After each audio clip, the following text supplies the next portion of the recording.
had some pretty weird guns developed during the 1960s. One of them, the Dardic. We're back with Philip Schreier. He's one of TV's gun gurus and a curator at the NRA Museum. So talk to me a little bit more about the gun in question here. The Dardic. Boy, that was an interesting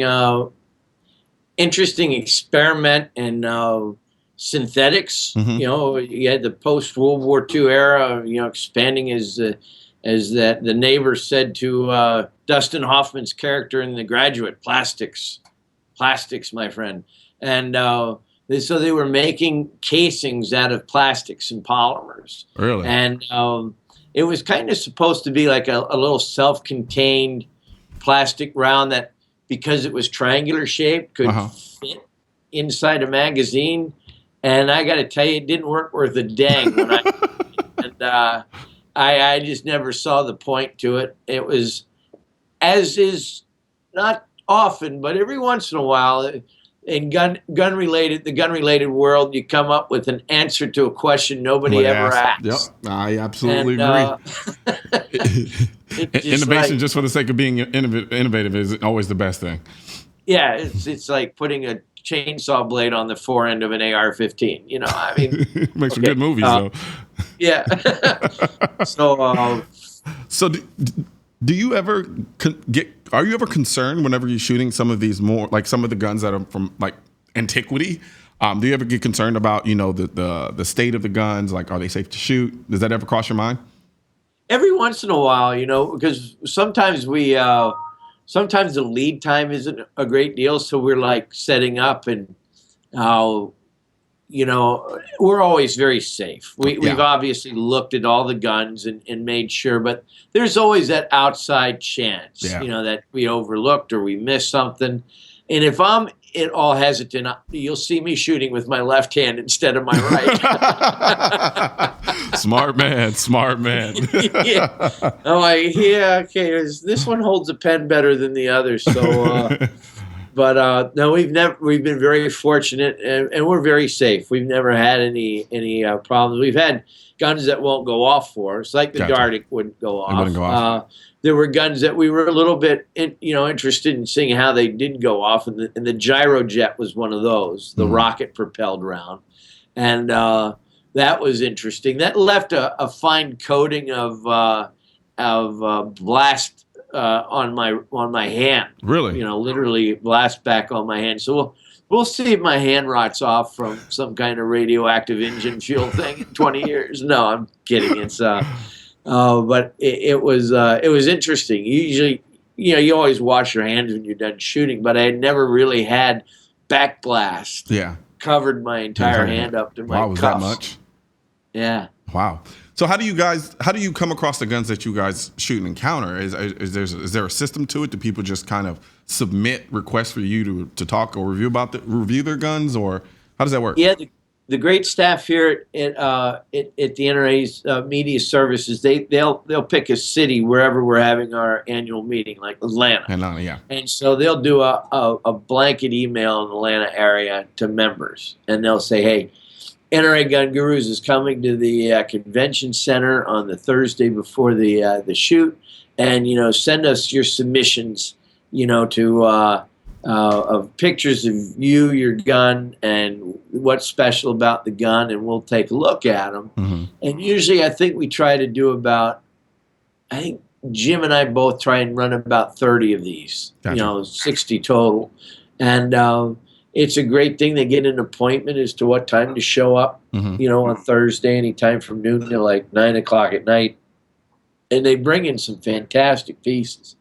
And we have a great time interacting with them, talking about things they found, playing, the Antiques Roadshow, shtick with them. Yeah. What do you think it's worth? And, trying to tell them how much we think it's worth. And we've had a lot of fun. It's gone both ways a number of times. Really? I had a doctor in St. Louis that brought in a pistol that he just thought was, interesting and curious, but didn't. In fact, he thought didn't think enough of it to even bring the case that it was in at the time with him. He just pulled it out. And he during the course, he says, "Oh, yeah, well, it's part of a matched pair that was in a case." And I was like, that just added $40,000. Jesus.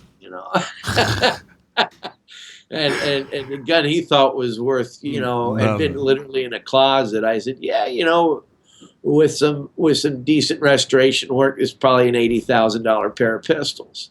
Wow. One woman and her husband came in, and she had an engraved Colt in a wooden box, a cased gun, which always helps.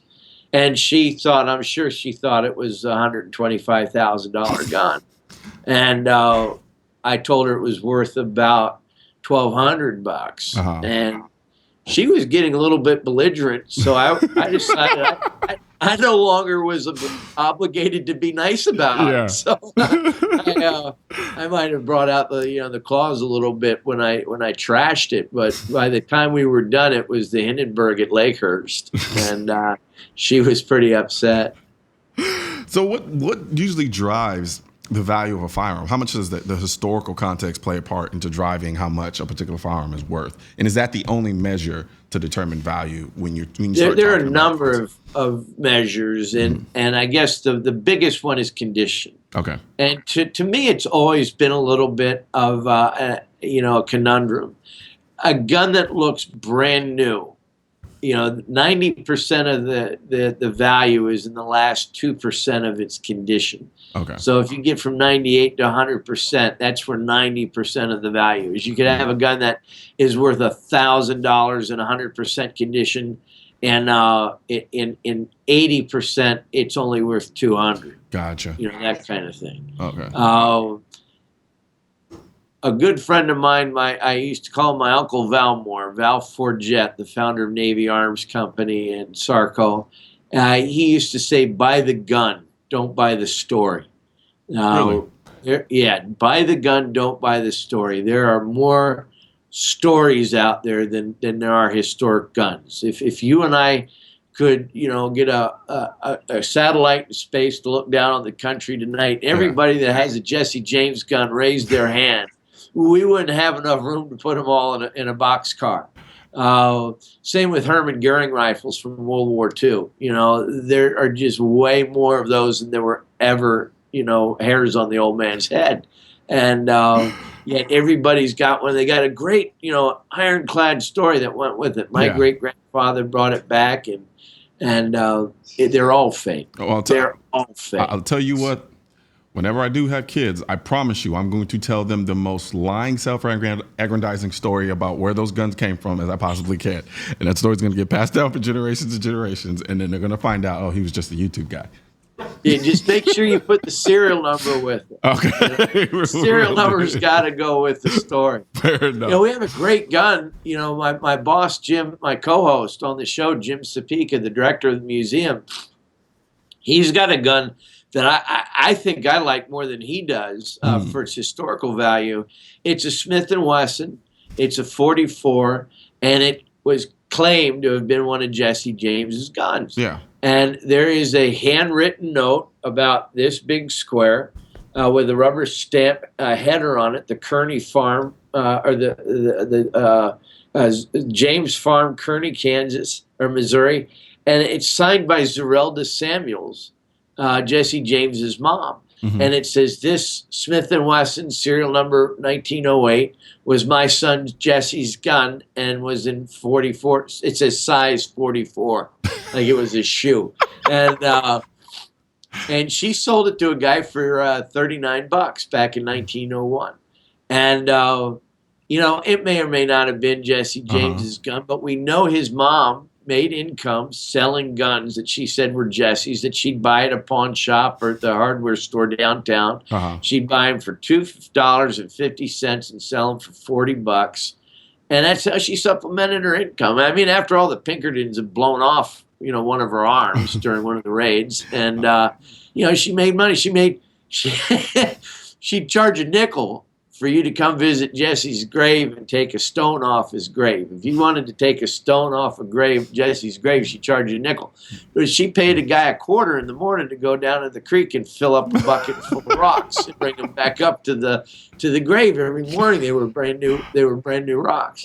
So she was quite an entrepreneur. But that gun is matched by that piece of paper and that serial number, so we know it's a real Zerel DeSamuel's gun. Who cares if it's Jesse James? Yeah. But so buy the gun, don't buy the story, unless it's got to be airtight. And being a lawyer, a certain set of rules of evidence in a courtroom, and going through that, it's got to be airtight. You've got to be able to establish beyond the shadow of a reasonable doubt, and to do that, it better, wood grain on a gun looks like a fingerprint. If you get the guy's holding it up in a picture and you can see that grain in the photograph, or you can get his fingerprints off of it. Gotcha. Or, if there's some kind of, reference to that serial number, that's airtight. Yeah. Just the fact that this came from Grandfather Culpepper doesn't mean anything to anybody. Gotcha. Well, thank you very much, Philip, man. I could listen to these stories all day long, but my producer's going to start getting mad at me and tell me I got to get off air now. But I really appreciate you joining me and telling us these stories. Please, I'd love to have you back on so we could talk about that even further. But yeah, definitely you have a great one, man. I really appreciate it. Thank you very much. It's been a pleasure and an honor, and I look forward to seeing you again soon. Absolutely. We're going to take another quick break, and when we come back, a new kind of holster for women.